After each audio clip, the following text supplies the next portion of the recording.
Muy buenas tardes a todas y todas. Especialmente les damos una bienvenida al señor director de la Escuela de Planificación y Promoción Social, don Ángel Ortega, al señor director y coordinador del programa de investigación, el doctor Ronald Salas, a nuestro conferencista invitado, don Francisco Daniel Soria, y a los panelistas que van a hacer los comentarios el día de hoy, el doctor Juan Carlos Villa Soto y el doctor Juan Carlos Mora Montero de la Escuela de Planificación. Vamos a darle unas pequeñas palabras muy breves de recibimiento. El doctor Ronald Salas quiere decir unas pequeñas palabras. Adelante, don Ronald. Bueno, buenas tardes. Una alegría que esté conectado con nosotros el señor director de la escuela, doctor Ángel Ortega, el coordinador de la maestría de planificación de la escuela nuestra de PPS, don Luis Fernando Morales, que es el coordinador de la actividad académica de prospectiva y planificación de la educación superior que estamos trabajando,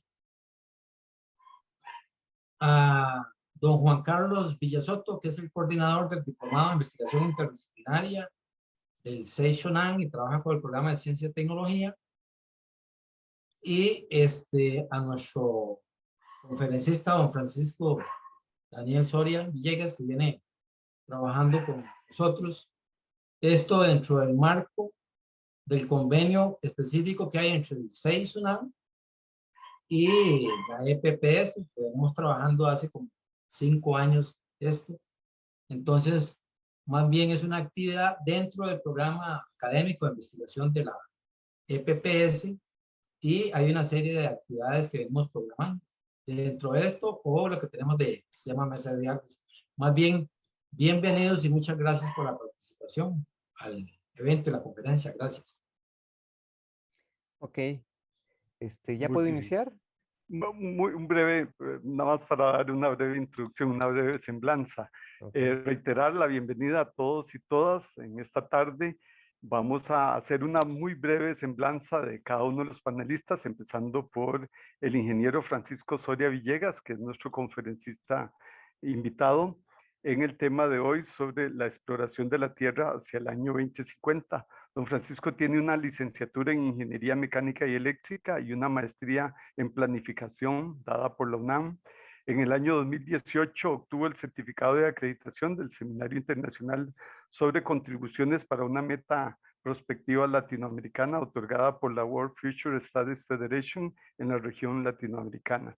Ha impartido distintos cursos, brevemente citaré algunos: creatividad e innovación, proyectos de investigación, controles automáticos, así como el curso sobre prospectiva tecnológica dictado en la Universidad Nacional de Costa Rica. Entre sus publicaciones hay varias y destaca el tema que nos va a impartir hoy, la exploración de la Tierra hacia el año 2050. En ese orden de la dinámica, vamos ahorita a escuchar la conferencia del profesor Francisco Daniel Soria. Luego tendremos, y de una vez voy a leer muy breve semblanza del doctor Juan Carlos Villasoto, quien tiene una licenciatura en Psicología de la UNAM, una maestría en Economía y Gestión del Cambio Tecnológico y un doctorado en Estudios Latinoamericanos de la UNAM. Actualmente es el coordinador del programa de investigación en Ciencia y Tecnología en el Centro de Investigaciones Interdisciplinarias en Ciencias Humanas de la UNAM, el CEISH.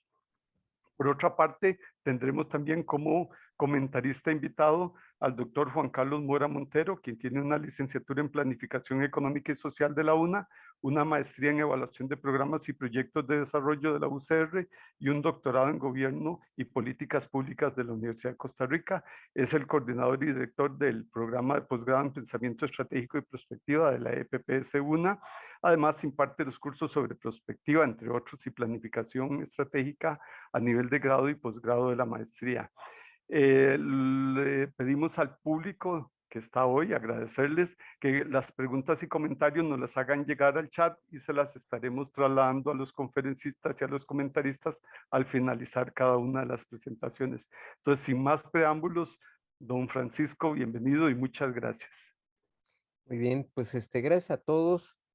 Buenas tardes. Me parece que es una buena oportunidad para poder compartir con ustedes algunos de los temas que son importantes. Quiero agregar una información que no se comentó porque está fuera de la Tierra, pero la última publicación del año pasado que tuve fue Marte, próximo hábitat humano.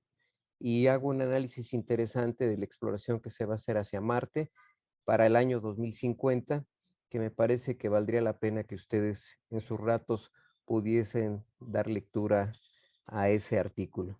Bien, regreso a la Tierra y desde luego 28 años de diferencia respecto al 2022 es una buena cantidad de años. Es difícil poder establecer criterios que nos permitan asegurar o al menos tener una visión cualitativa de algunos de los campos que van a tener en la Tierra la oportunidad de desarrollo profesional.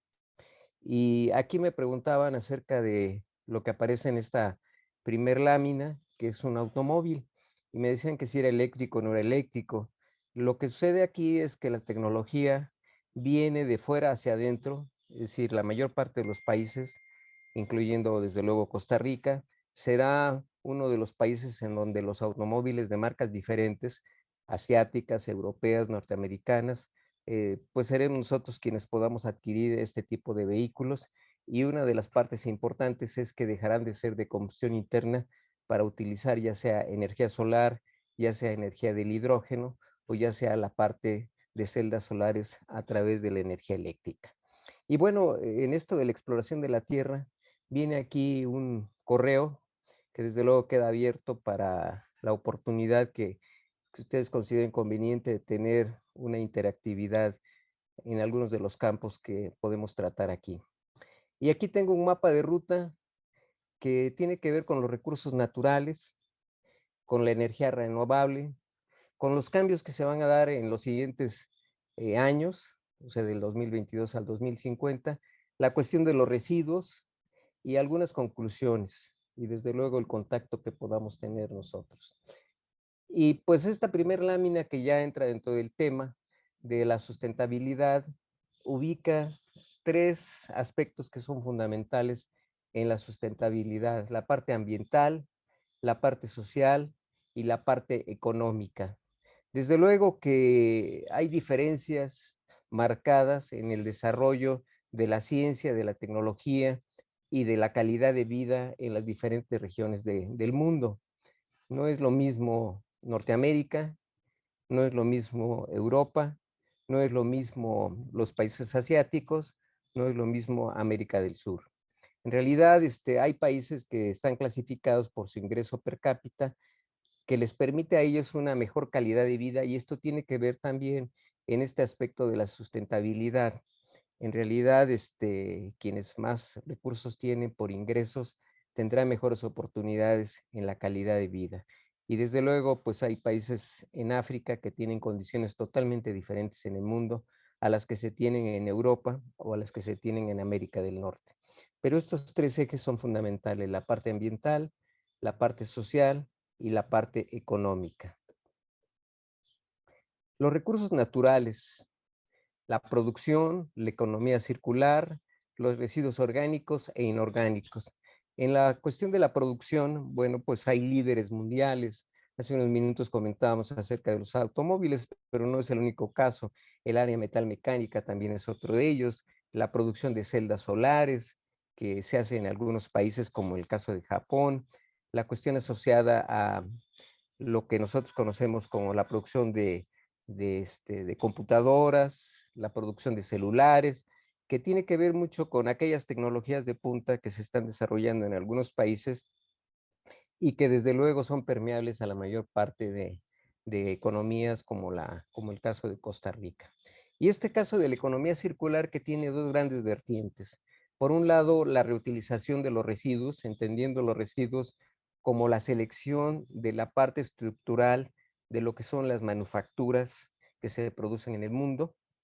Y la otra parte es los nuevos diseños que se están haciendo para incorporar en esos nuevos diseños materiales que puedan ser reciclados y de los cuales las manufacturas que se puedan obtener puedan tener la materia prima original y ser reutilizada.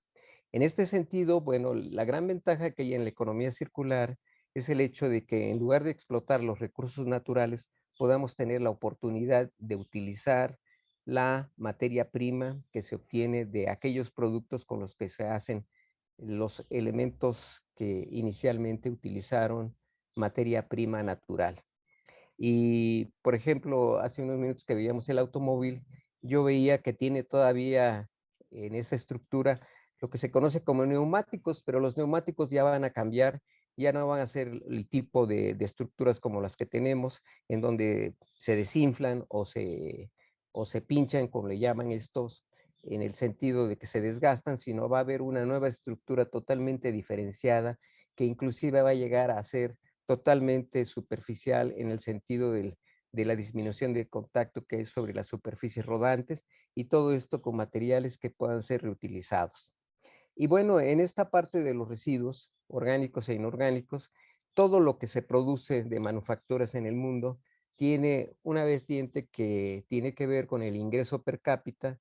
Decía yo hace unos minutos que quienes ganan más pueden adquirir más, quienes ganan menos pueden adquirir menos, pero en todo esto de la adquisición, algo de lo que se da en los hogares es que los productos de la basura que llamamos tienen dos partes, al menos aquí en México, donde se descompone la parte orgánica y la parte inorgánica.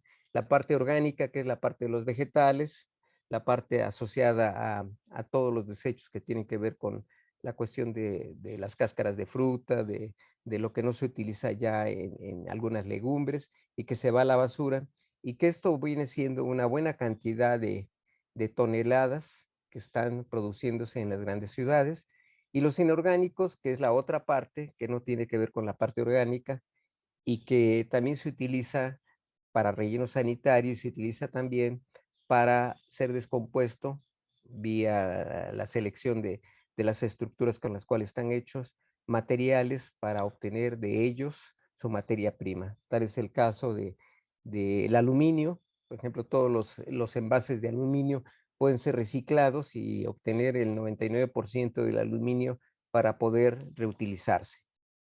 Y bueno, pues las fuentes renovables de energía, en esto de qué nos va a llegar en los siguientes años, bueno, pues no es que nos vaya a llegar, sino ya estamos viviendo nosotros la vida en la cual gran parte de lo que es la energía ya no es a través de las fuentes convencionales de producción de energía eléctrica. Ya las grandes hidroeléctricas ya no hay lugar para poder construirlas, ya no hay ríos suficientemente grandes ni estrechos para poder hacerlos.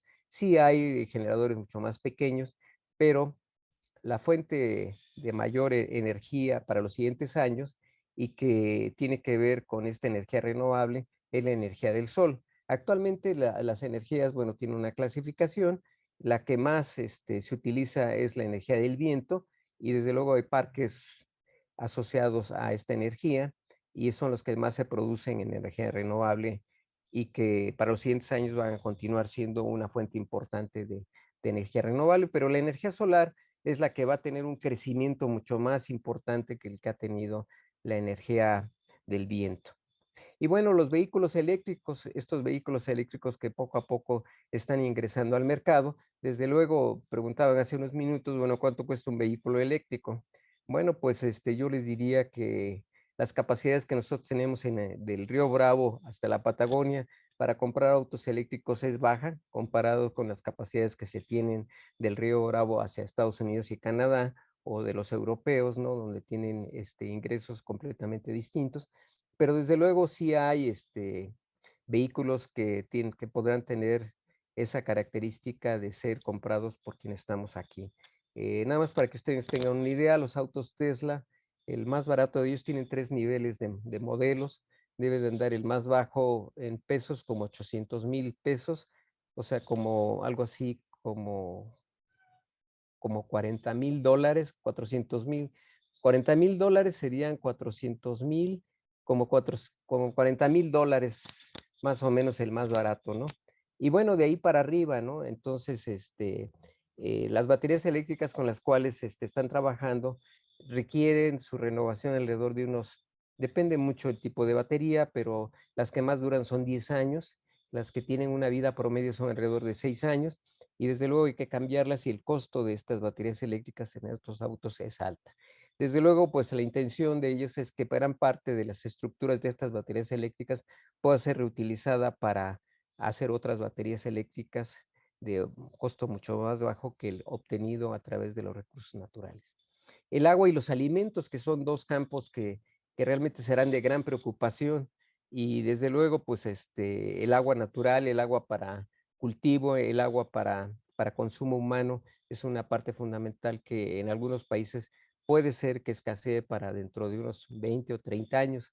Entonces debemos estar preparados para utilizar, ya sea, por ejemplo, producir agua a través de las nubes, ya hay formas de poder producir agua a través de la ionización, o bien desalinización del agua del mar, que también es una posibilidad que se tiene para aquellos mantos en los cuales podamos almacenar y podamos distribuir el agua equitativamente.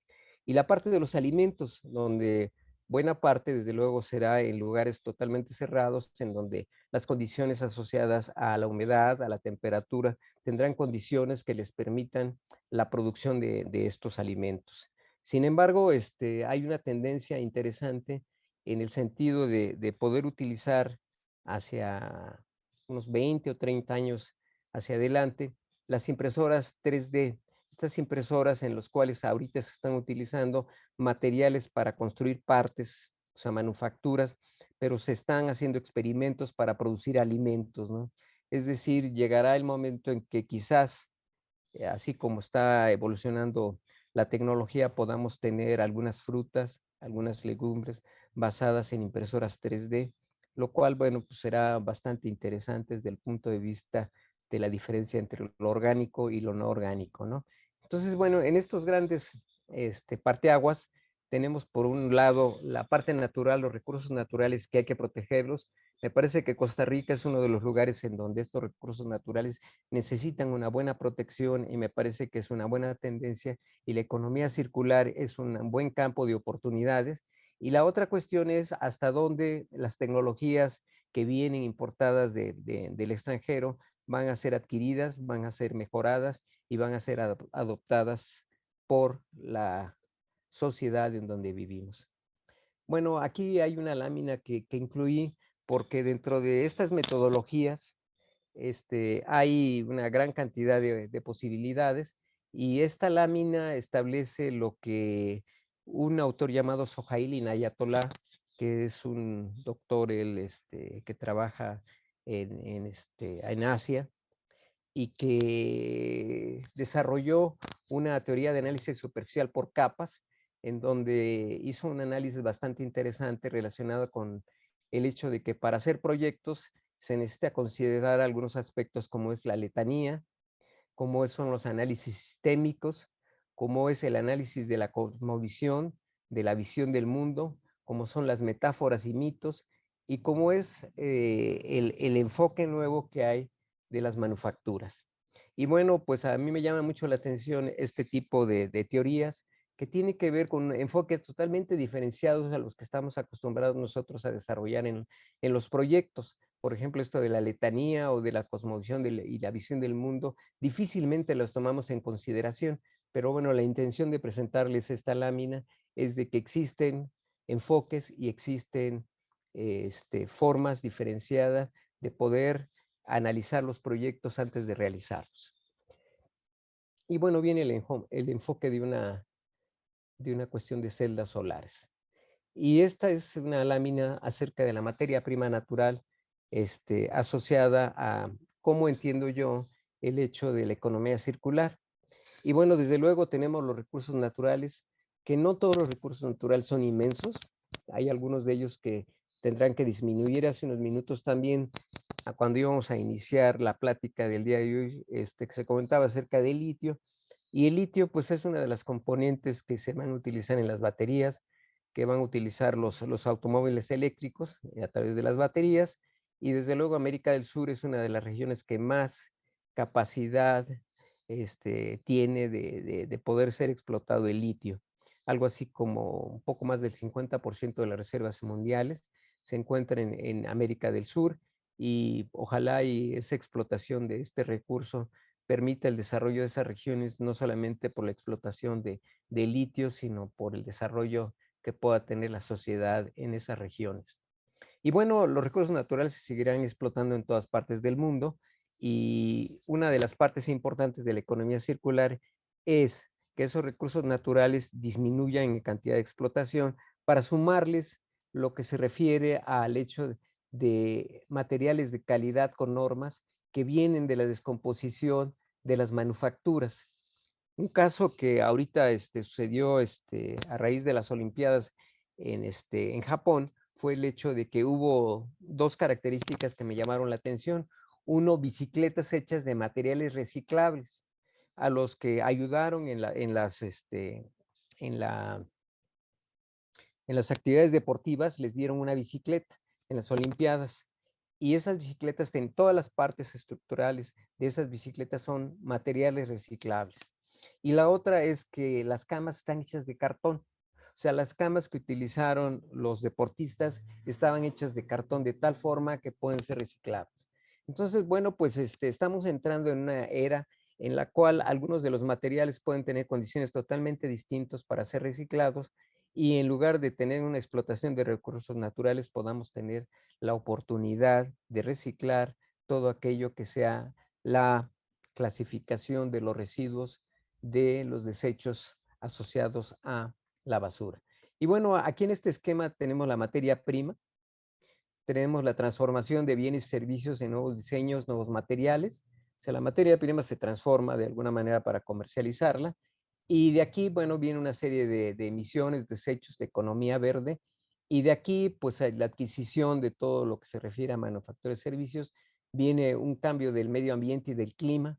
Esto que siempre se ha comentado del cambio climático, tiene que cambiar. Uno de los aspectos que estaría asociado el cambio climático es el hecho de que disminuyamos la cantidad de gases o de emisiones contaminantes de los autos de combustión interna como una parte pequeña, porque desde luego no es muy grande, pero es una parte pequeña de la contribución a la disminución de contaminantes y del cambio climático.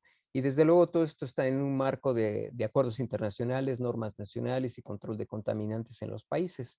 Y bueno, pues de las emisiones de desechos y la economía verde. Esta economía verde es la parte que sustenta la economía circular. Viene lo que se refiere a que estos desechos puedan tener residuos. Residuos es que esta separación de la basura que se hace en algunos países como México, que tenemos orgánicos e inorgánicos, los inorgánicos los podamos clasificar y de esa clasificación de los inorgánicos podamos tener un tratamiento de las estructuras de estos residuos y podamos obtener la materia prima. Por ejemplo, el PET. El PET es un residuo de contenedores que puede ser reutilizado. El vidrio es otro caso que puede ser reutilizado. Y bueno, el cartón y el periódico y todo eso también puede ser reutilizado. Y bueno, pues es una parte importante de la utilización de los residuos de la basura. Las energías renovables, ¿no? Y aquí tenemos algunas de las clasificaciones que son las que más se comentan. La eólica, que es la que ahorita produce mayor cantidad de energía, tiene sus detalles, pero bueno, hay generadores que son verticales, generadores que son horizontales, hay generadores que son como tubos con orificios, que ya no son los que nosotros conocemos como las grandes aspas que están vertical o horizontalmente, sino ya tienen una estructura totalmente distinta, ¿no? Y que son los que más producen energía eléctrica en la parte renovable. La energía solar, que está basada fundamentalmente en las celdas solares y que en el caso de la energía eléctrica tiene que ver con el germanio y el silicio y con estas combinaciones asociadas a estos dos elementos para producir una cantidad de energía suficiente. Recientemente veía yo un proyecto bastante interesante en Chile, en la República de Chile, en donde se tienen granjas solares, que son miles de colectores solares, en donde una vez que se instalen estos colectores solares, tenemos que checar que cada una de las celdas solares estén funcionando adecuadamente, pero hacerlos manualmente cuando se tienen 50 o 100,000 o 10,000 o una cantidad de miles de celdas solares es muy difícil. Entonces se utilizan drones para poder hacer la supervisión. Entonces lo que se hace aquí es un dron sobre la parte aérea, va checando la coloración del trabajo de las celdas solares y en función de la coloración de las celdas solares se puede determinar si están funcionando bien o no están funcionando bien, porque resulta que las celdas solares no necesariamente desde que son nuevas, a pesar de que tengan una etiqueta de que llevan un control de calidad, ya van a funcionar eficientemente, es decir, al 100% de su capacidad. Entonces se tiene que confirmar que esto sea cierto y aquellas celdas solares que no estén funcionando adecuadamente tendrán que cambiarse, pero esto ya se hace automáticamente.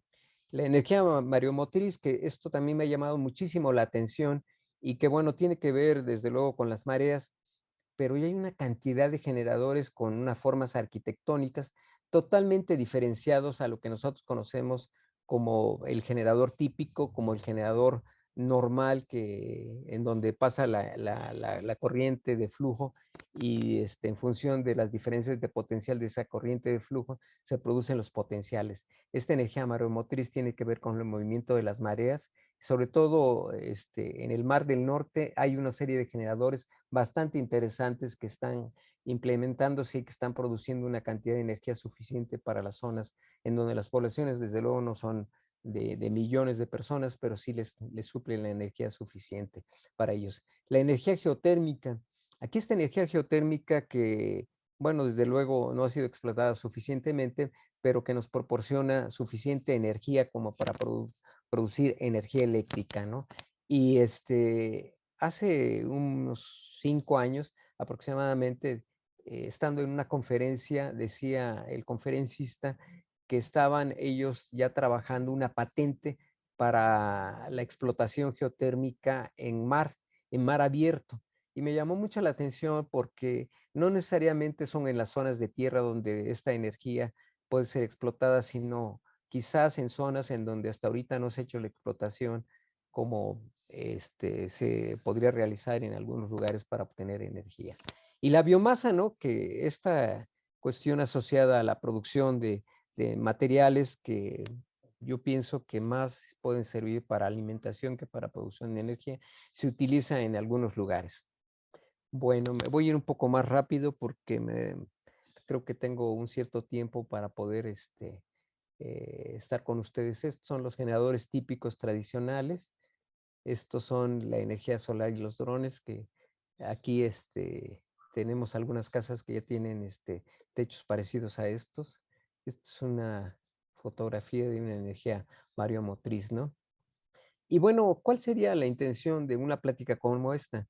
Es proponer un plan de desarrollo sustentable a mediano plazo para un país con recursos naturales que generan bienestar a la sociedad. Y bueno, en el caso de Costa Rica, ¿qué es lo que puede generar bienestar a la sociedad y qué es lo que puede ser una fuente de empleo para quienes están viviendo ahí en las zonas diferentes de Costa Rica, ¿no? Recientemente que estábamos platicando sobre algunas condiciones propias de su país, decíamos, bueno, ¿cómo está dividido? ¿Cuáles son las zonas en las cuales se hacen explotaciones mineras, que son importantes? ¿Cuáles son las zonas en donde no se hacen explotaciones mineras? ¿Cuáles son las zonas de desarrollo en donde la mayor cantidad de empleo se está generando?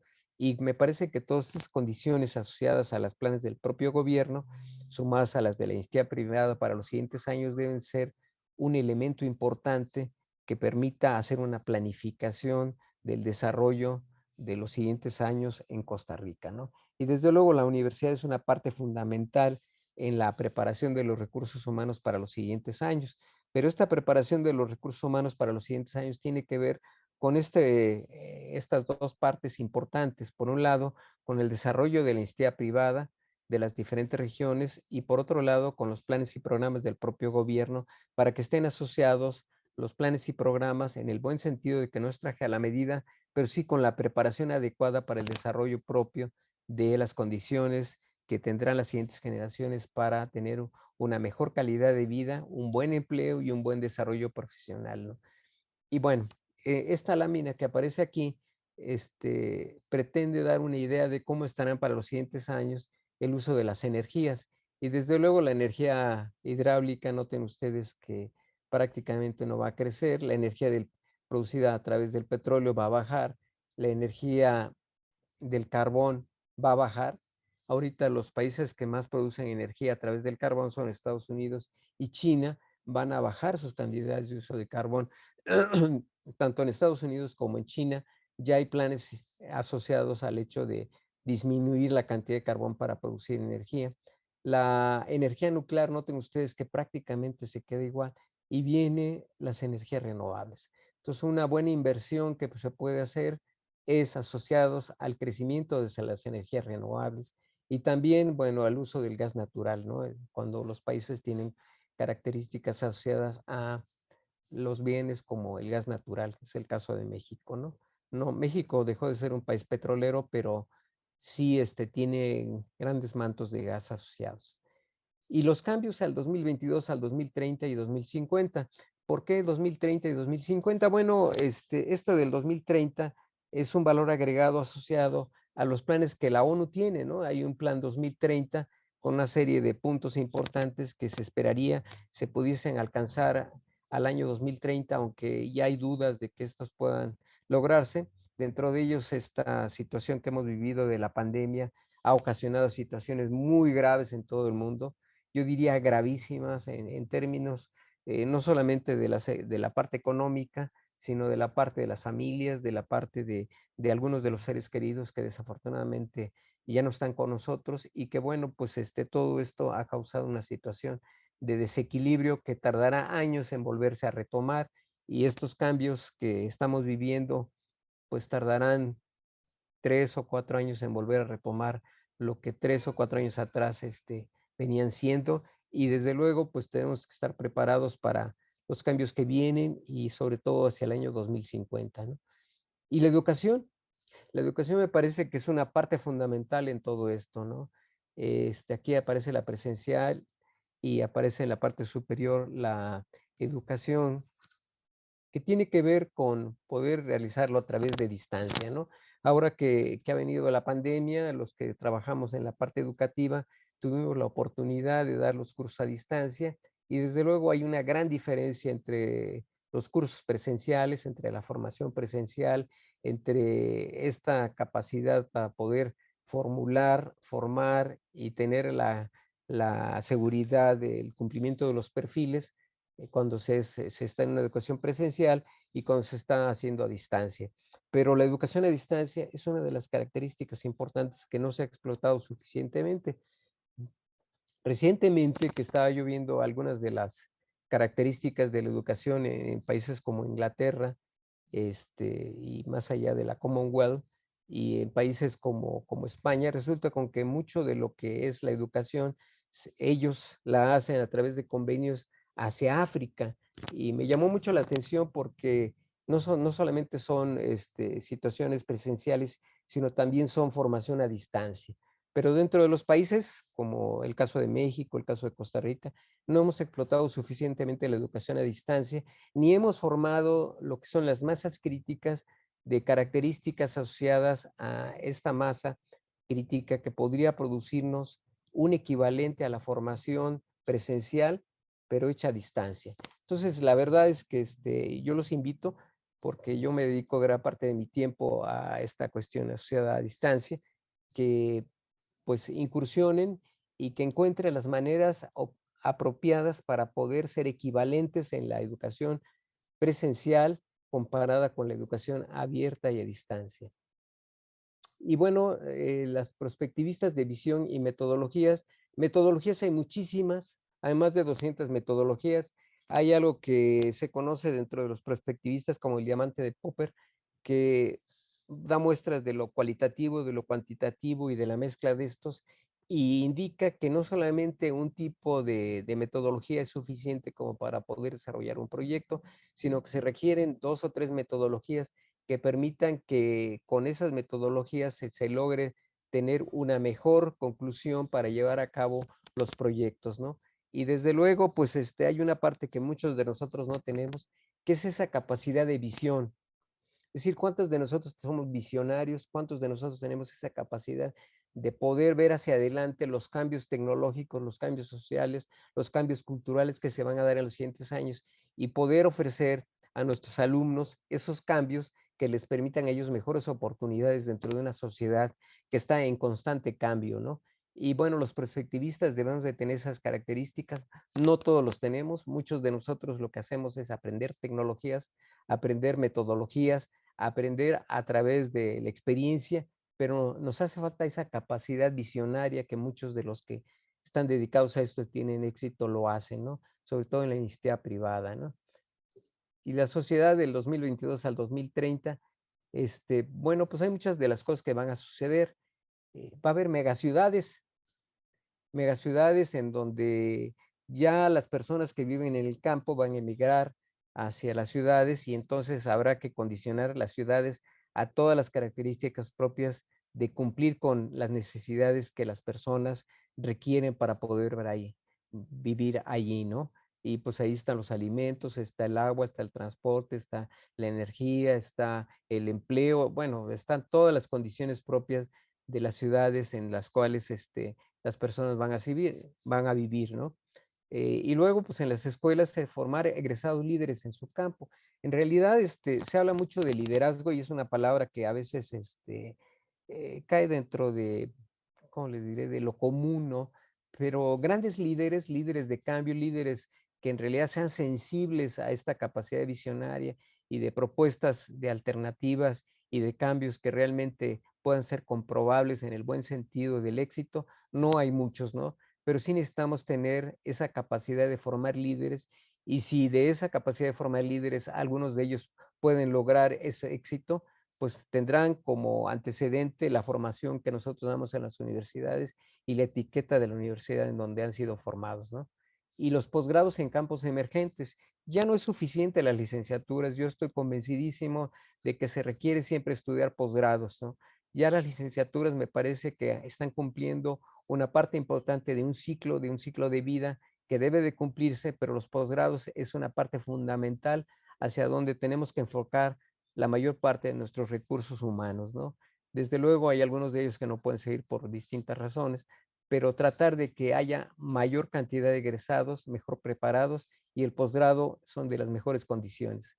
Y bueno, otra de las cuestiones que a veces no se hace es atraer a los mejores alumnos. ¿Cómo atraer a las mejores características de aquellos alumnos que pueden ser agentes de cambio, ¿no? Y a mí me parece que sí hay formas de poder hacerlo. Estamos en las universidades, se puede hacer un seguimiento desde los años anteriores para que aquellos alumnos de los ciclos anteriores puedan llegar con nosotros y poder hacer un papel mucho mayor en términos de las aportaciones que puedan tener cuando sean estudiantes y que realmente lleven el nombre importante de la formación de los alumnos de las universidades en donde estamos.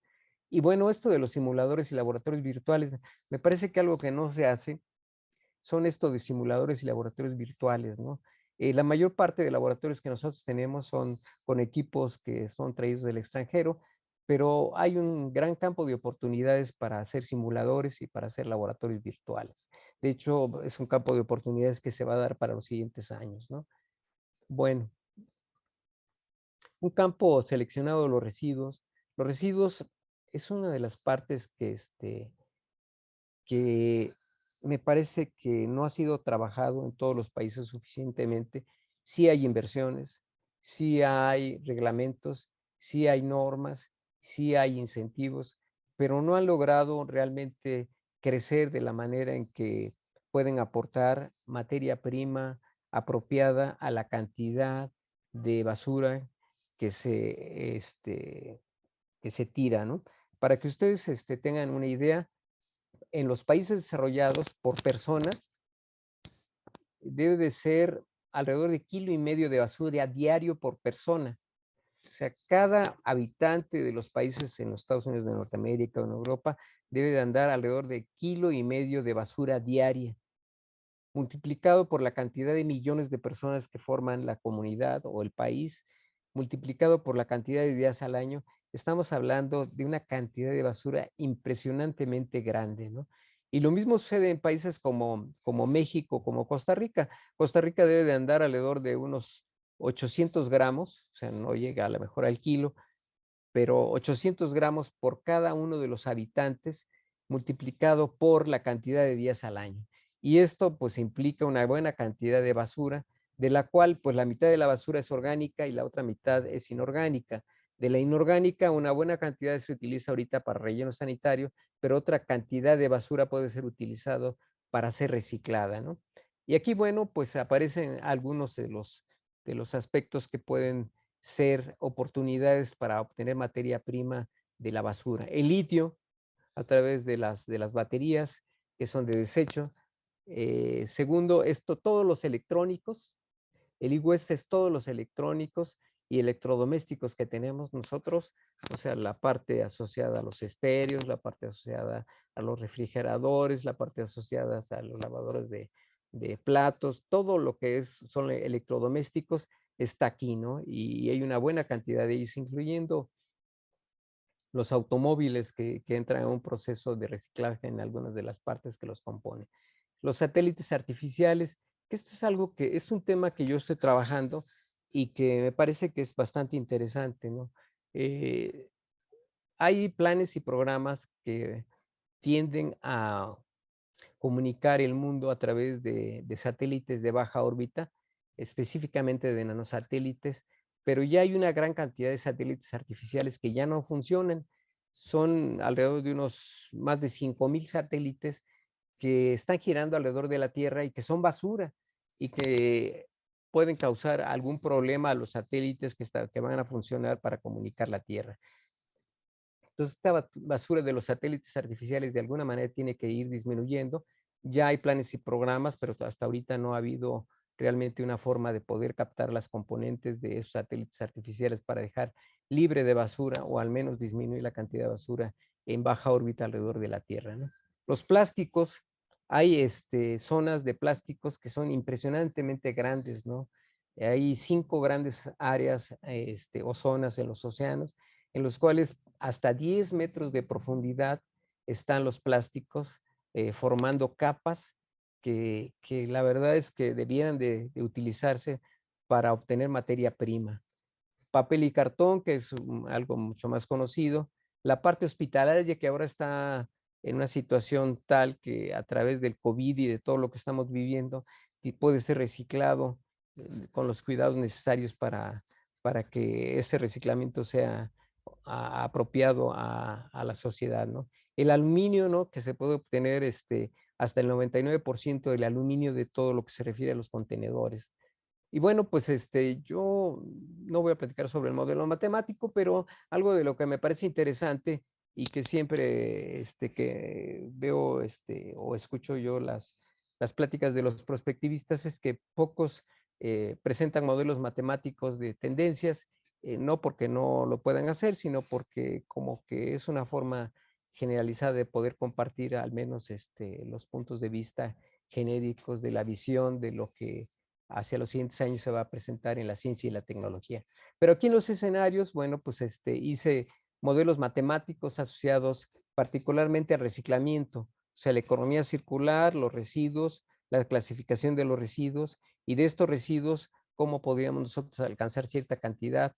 Y esto que aparece aquí en la parte media, donde dice impacto al 2050, donde es el doble, el triple, el cuádruple, se refiere a que, considerando el año base 2022, ¿qué pasaría si al año 2050, en lugar de tener esta cantidad de reciclamiento de lo que se obtiene hasta ahorita, para que ustedes tengan idea, en el mundo se recicla alrededor del 8% de todo lo que se refiere a los residuos inorgánicos, ¿no? Pero el doble al año 2050. ¿Qué pasaría si ahora al 2050 en lugar del doble fuera el triple de lo que ahorita se tiene? ¿Qué pasaría si lográramos tener el cuádruple? ¿Y qué pasaría si lográramos tener el 100% de reciclado? Y de aquí aparecen una serie de ecuaciones asociadas a una serie de variables X1, X2, X3 y X4, donde estas variables asociadas a X1, X2, X3 y X4, desde luego tiene que ver con, por una parte, con la población, con el crecimiento de la población, con el empleo, con el ingreso per cápita y con las condiciones de vida asociadas a las diferentes sociedades, ¿no? Y bueno, los escenarios tienen aquí un nombre. El doble es corte familiar, el triple lo denominé medio y tendencial, el cuádruple rápido al horizonte y el quinto líder inalcanzable, así como en las carreras de maratón donde a veces quisiéramos alcanzar a los punteros y no lo podemos hacer, ¿no? Y bueno, desde luego estos escenarios son los que se pueden presentar, esos son los impactos que habría hacia el año 2050 y esos son los modelos matemáticos que dependiendo de los valores de las variables asociadas que irían cambiando dinámicamente con el tiempo, podríamos tener para los siguientes años. Y bueno, la innovación y residuos, podemos aquí tener diseños de nuevos productos. La minería a mí me ha parecido bastante interesante como el Big Data que conocemos nosotros ya se utiliza en la minería. Ya hay mineras totalmente automatizadas, ¿no?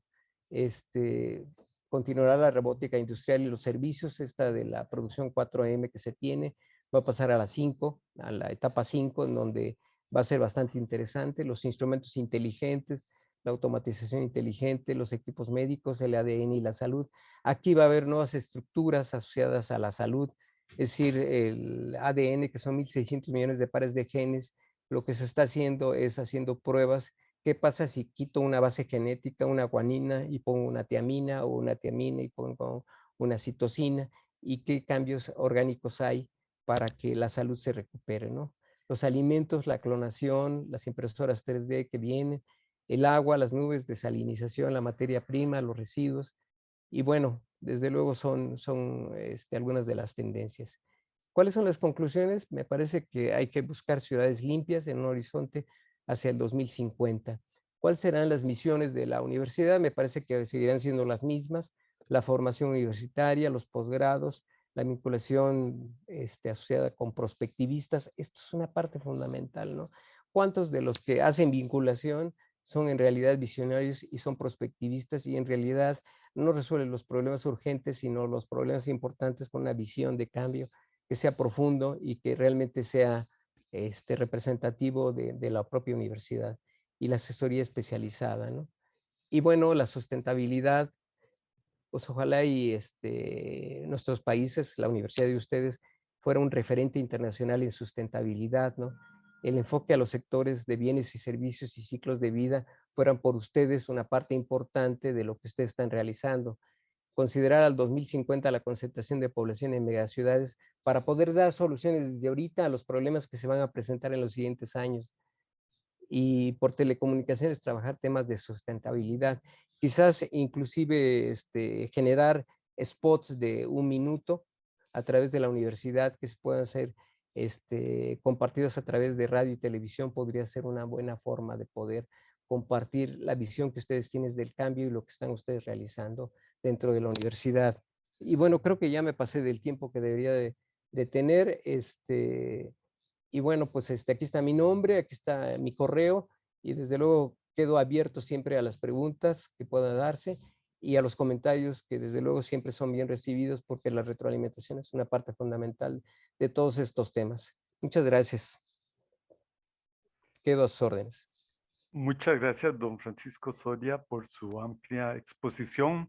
Les recuerdo a los estimado público, al auditorio, que pueden enviar sus preguntas y comentarios al chat, por favor. Le damos la palabra al profesor Juan Carlos Villasoto de la UNAM, del SEISH UNAM, para que haga su participación, su comentario. Adelante, don Juan Carlos. Muchas gracias. Muy buenas tardes a todas y a todos. Agradezco la invitación para participar como comentarista de la conferencia La exploración de la Tierra hasta el año 2050 del maestro Francisco Soria. En primer lugar, quiero felicitar al maestro Soria por su magnífica presentación, en la que nos expone un ejercicio de perspectiva sobre la vida en nuestro planeta, planteando escenarios posibles y deseables. El enfoque de la sustentabilidad permite proyectar conceptualmente las tendencias actuales y la planificación con los escenarios futuros. Resulta pertinente la precisión de que esta exploración hacia el año 2050 corresponde a la Tierra, pues como ya también decía el maestro Francisco Soria, la exploración de nuevos hábitats ya dirige la mirada hacia el espacio exterior. Esto me hizo recordar la película Contacto, que tengo entendido es una adaptación cinematográfica de la novela de Carl Sagan. Y el hecho significativo para el tema que nos ocupa es el momento en el que una comisión de técnicos y políticos interroga a la doctora Eleanor Arroway sobre la posibilidad de que estableciera contacto con una supuesta civilización avanzada de un planeta cercano a la estrella Vega. Cuando le preguntan si llegara a ver a esos veguianos y pudiera hacerles una sola pregunta, ¿cuál sería? Él, y como nombraban a la doctora Arroway, respondió: creo que les preguntaría, ¿cómo han sobrevivido a la adolescencia tecnológica sin destruirse? Sería más que interesante conocer la respuesta de los veguianos alcanzados en su pasado para construir nuestro futuro. Este es el reto intelectual que acomete el maestro Soria, con un trazo en el que coloca como propósito fundamental el bienestar presente y futuro de la humanidad, lo cual conlleva la idea de la sustentabilidad. Desde el inicio, nos indica que esta exploración de la Tierra se aborda desde una perspectiva integral, pues concibe la sustentabilidad como un elemento integrador de las dimensiones social, económica y ambiental en un primer acercamiento. Y para darle concreción al propósito de bienestar, establece dos criterios fundamentales. Uno se refiere a las necesidades de los seres humanos relativos a los alimentos, el agua, el lugar para vivir, la energía, entre otros aspectos, pero sin perder de vista la convivencia, los afectos y todo aquello que conforma el sentido de la vida. La construcción de alternativas a las formas presentes de relacionarnos con nuestro entorno tiene como referente el propósito de bienestar que se fundamenta, en parte, en el aprovechamiento de los recursos naturales. Se piensa entonces en las fuentes renovables de energía, como la energía mareomotriz, con la impresionante estampa que el maestro Soria eligió para ilustrarla, en la economía circular, con relación al manejo de los residuos sólidos, por ejemplo, y la estrategia para con la construcción de los escenarios deseables está en la educación y la investigación, es decir, las funciones sustantivas de las universidades. La innovación es clave, no solo la tecnológica, sino también, nos hace ver el maestro Soria, la educativa. Posgrados en campos emergentes, por ejemplo. En este momento, las carreras que imparte la UNAM de reciente creación o que han reestructurado sus planes de estudio desde hace 2 décadas son de cuño multi e interdisciplinario. En estas visiones integradoras han de estar presentes de manera indispensable las humanidades, pues el punto de partida del ejercicio de perspectiva que nos propone el maestro Soria es el bienestar. Esto sugiere que cada avance del conocimiento, y especialmente que conduce a las innovaciones tecnológicas, requiere ser examinado a la luz de sus significados e implicaciones sociales.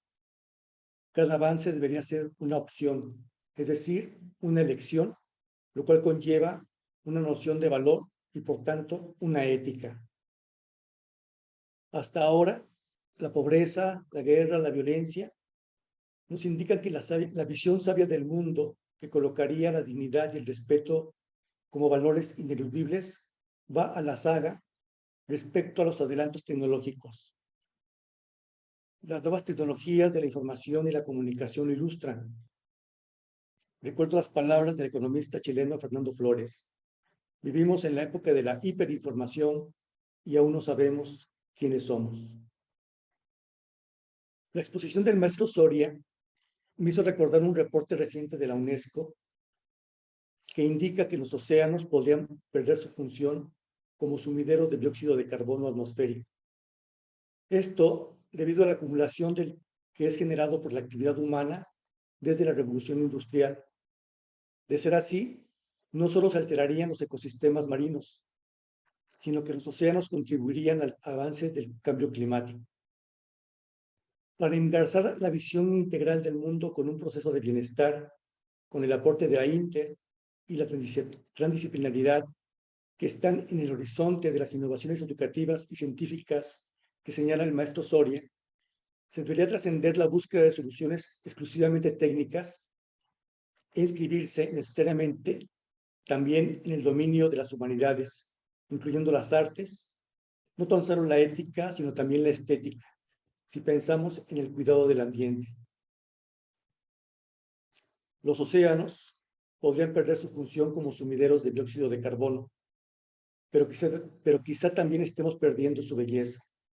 El mar de Borges, abismo y resplandor y azar y viento, y el de Benedetti, que nos obliga a ser orilla.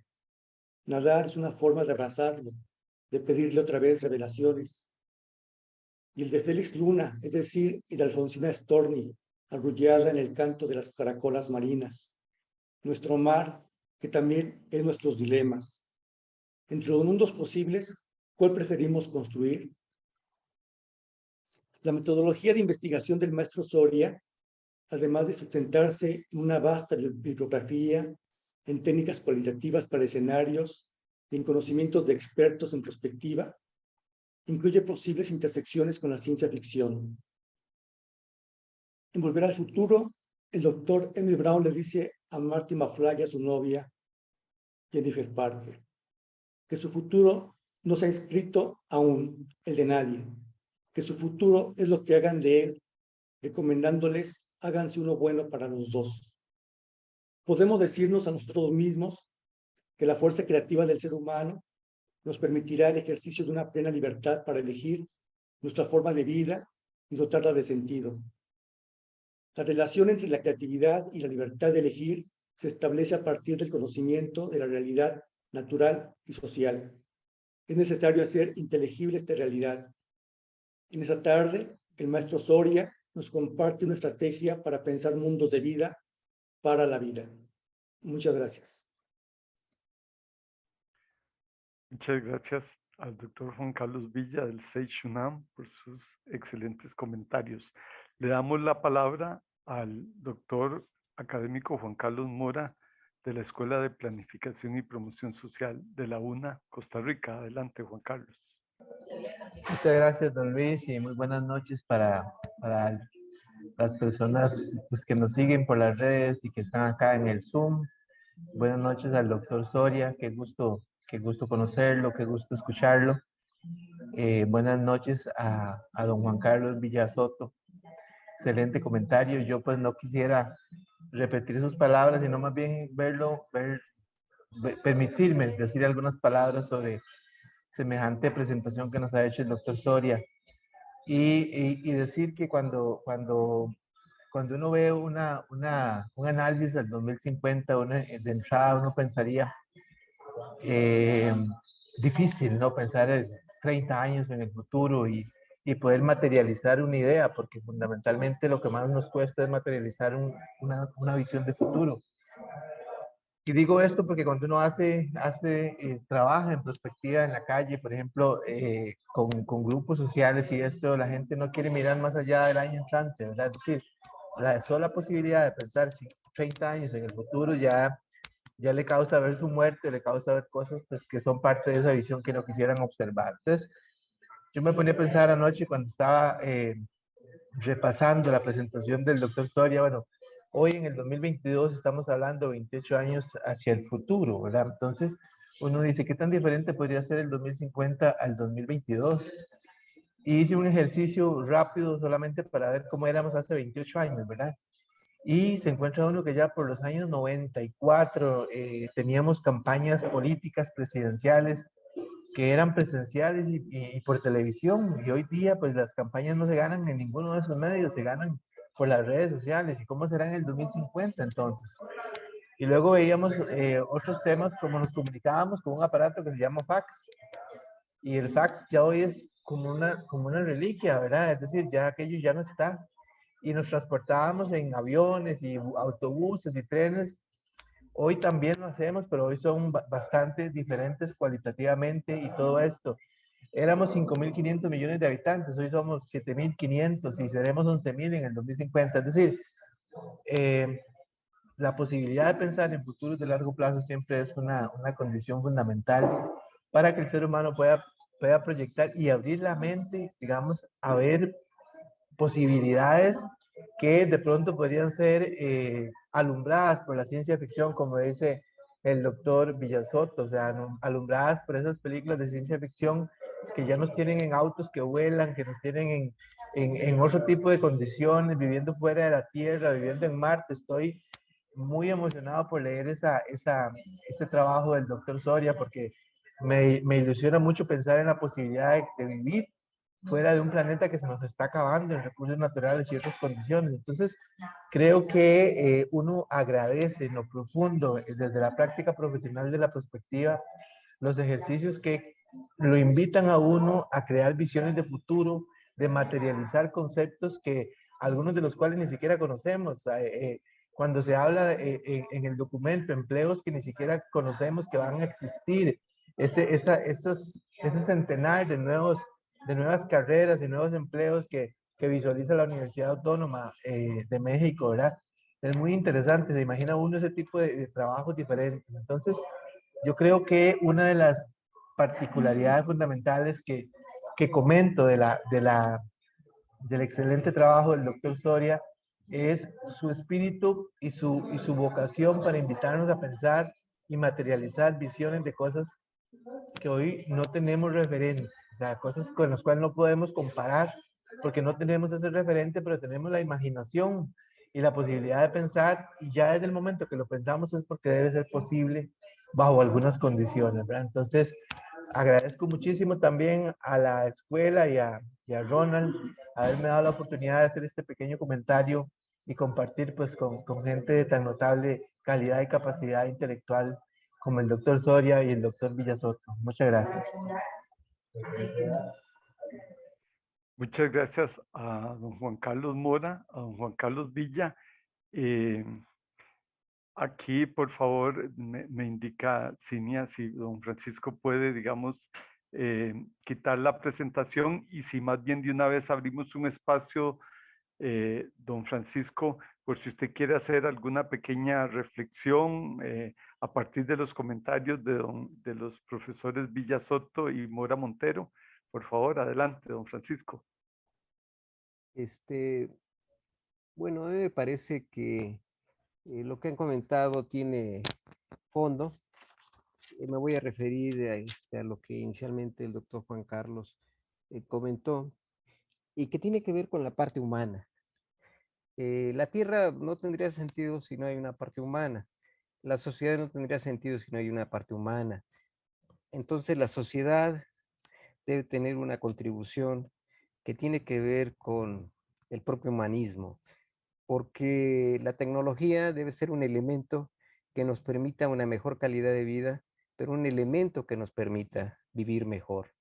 Pero la parte humana es una parte fundamental, es una parte que me parece que no debemos dejar a un lado. Y respecto a la ciencia ficción, que a mí me parece que es fabuloso, y tiene que ver con el referente asociado al doctor Juan Carlos, es si nos vamos 30 años hacia atrás o 50 años hacia atrás, lo que algunos de los que tenían cierta visión consideraban que podía ser ciencia ficción, pues ahora están viviendo en una realidad totalmente distinta, ¿no?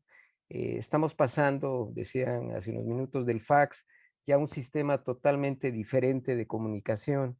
Ya yo recuerdo que lo que podía ser una ciencia ficción de comunicarse a través del reloj, pues ahora está siendo una realidad, ¿no? Entonces estamos cambiando radicalmente mucho de lo que la ciencia ficción planteaba como una alternativa imaginaria a algo que está desarrollándose poco a poco y que está siendo una realidad para la sociedad. Eh, Puntualizando en la parte del doctor Juan Carlos, me parece que el humanismo es una parte fundamental y que la ciencia ficción será una parte que también será complementaria para que esta parte humana tenga el mejor de las condiciones dentro de una propia sociedad, ¿no? Y del doctor Juan Carlos me parece que esta visión que tiene en relación al crecimiento de la población, en realidad a la ciencia ficción, a los nuevos empleos, a las nuevas profesiones, pues tiene que ser poco a poco un cambio que no sea radical, pero que debemos de estar preparados para irlo asimilando. Yo recuerdo que cuando leí algo de la revolución industrial, que los empleados, los obreros iban y atacaban pues las fábricas, a los dueños de las fábricas, pues se consideraba que ya no había solución a los problemas del empleo, a los problemas que estaban viviendo, y que parecía que todo esto era un cataclismo para todos los que tenían un empleo y que toda la automatización y las máquinas iban a acabar con ello. A mí me parece que todo lo que viene para los siguientes años tendrá que ser un cambio paulatino, un cambio asimilable, un cambio que nos permita a todos, dentro de una realidad, dar las oportunidades de empleo a las nuevas generaciones y en especial a las universidades con esta misión de que el cambio sea asimilado, pero que ese cambio sea llevado a través de esas generaciones, que no sea la tecnología, que no sea la ciencia, sino que las nuevas generaciones lleven la parte humana, pero la parte del cambio asociado a esta integración de bienestar social. Entonces, a mí me parece que en ese sentido debemos de enfocar los esfuerzos y desde luego, pues el cambio que viene para los siguientes años va a ser una realidad. Esto de las ciudades grandes, de las megaciudades, pues vamos a tener que vivirlo y más vale desde ahorita irnos preparando para dar las condiciones apropiadas a esas ciudades que van a ir creciendo con todas las condiciones necesarias para los siguientes años. Dejaría mis comentarios por ahí por el momento. Gracias. Muchas gracias. Entonces, reiterarle nuestro agradecimiento al maestro Soria Villegas, a don Juan Carlos Villasoto, a don Juan Carlos Mora Montero, por las excelentes reflexiones sobre los escenarios, sobre la perspectiva.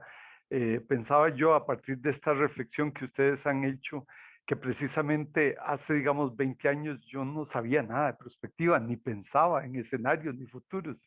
Entonces vean cómo también el lenguaje, el léxico, estas reflexiones tan ricas que ustedes nos han dado, nos ayudan a todos y todas a ya ir cambiando ese chip que tenemos, ¿verdad? Ese chip nada más de la planificación de corto y un poco de mediano plazo y pensar ya más en términos de perspectiva, en una planificación, ¿verdad?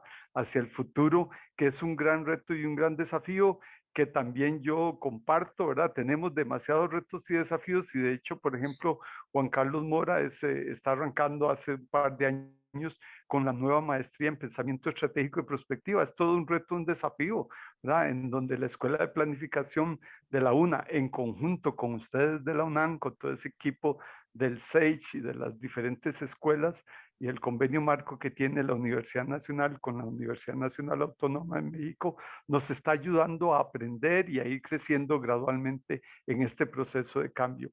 Reiterarles el agradecimiento a todos y todas, en especial a doña Cinia Castillo de la Vicerrectoría de Extensión, que nos ha apoyado en toda la logística de la preparación y el desarrollo de esta actividad. Desearles a todos y todas muy buenas noches. Muchísimas gracias. Gracias. Hasta luego. Hasta Gracias a luego. todos. Muchas gracias. Hasta luego. Gracias. Gracias. Hasta luego. Estén muy bien.